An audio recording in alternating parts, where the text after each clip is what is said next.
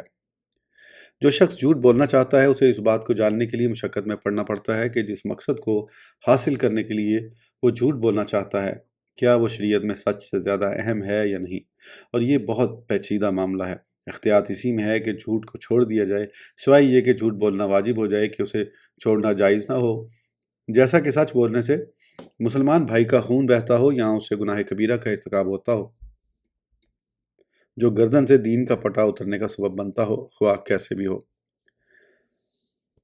احادیث گھڑنے والوں کا رد۔ بعض لوگوں نے یہ خیال کیا کہ فضائل اعمال اور گناہوں کی سختی واضح کرنے کے سلسلے میں احادیث گھڑنا جائز ہے، اور اس سلسلے میں وہ یہ سمجھتے ہیں کہ ان کا ارادہ درست ہے، حالانکہ یہ واضح غلطی ہے، کیونکہ حضور صلی اللہ تعالیٰ علیہ وآلہ وسلم نے ارشاد فرمایا، من کذب علی متعمدا فلیتبوأ مقعدہ من النار، یعنی جو جان بوجھ کر مجھ پر جھوٹ باندھے وہ اپنا ٹھکانہ جہنم بنا لے۔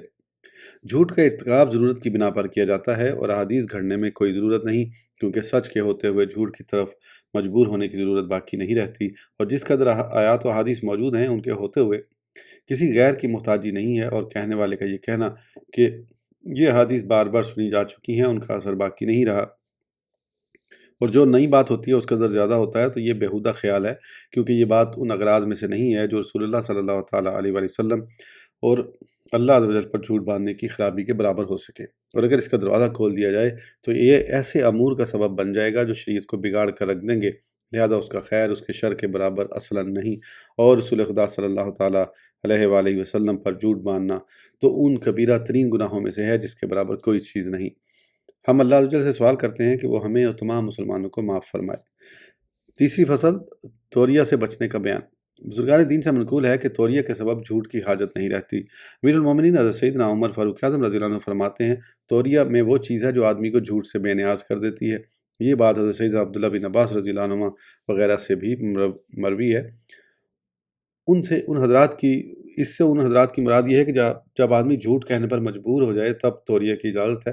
بہرحال جب حاجت اور ضرورت نہ ہو تو کنایتاً اور صراحتاً دونوں طرح جھوٹ بولنا جائز نہیں، البتہ توریہ میں جھوٹ کے مقابلے میں گناہ کم ہے۔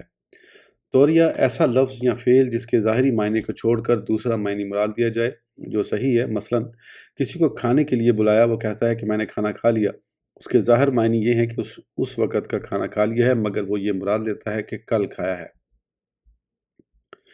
توریہ کی مثالیں، حضرت سیدنا مطرف رحمۃ اللہ علیہ سیاحت کے پاس گئے، اس نے کافی دن بعد آنے پر آپ کو ملامت کی تو آپ نے اس پر یہ ظاہر کیا کہ آپ مریض تھے۔ چنانچہ آپ نے کہا، جب سے میں امیر کے پاس سے گیا ہوں میں نے اپنے پہلو کو اللہ عز و جل کے چاہے بغیر بستر سے نہیں اٹھایا۔ حضرت سیدنا ابراہیم نخعی علیہ رحمہ فرماتے ہیں، جب تمہاری کہی ہوئی بات کسی شخص تک پہنچ جائے اور تم جھوٹ بولنا ناپسند کرو تو کہو، ان اللہ لا یعلم ما قلت من ذلک من شیء، یعنی اللہ عز و جل جانتا ہے میں نے اس سلسلے میں کچھ نہیں کہا، یا اللہ عز و جل جانتا ہے جو کچھ میں نے اس سلسلے میں کہا۔ تو سننے والا اس کے قول ماں سے حرف نفی سمجھے گا، اور کہنے والے کے نزدیک یہ ابہام کے لیے ہوگا۔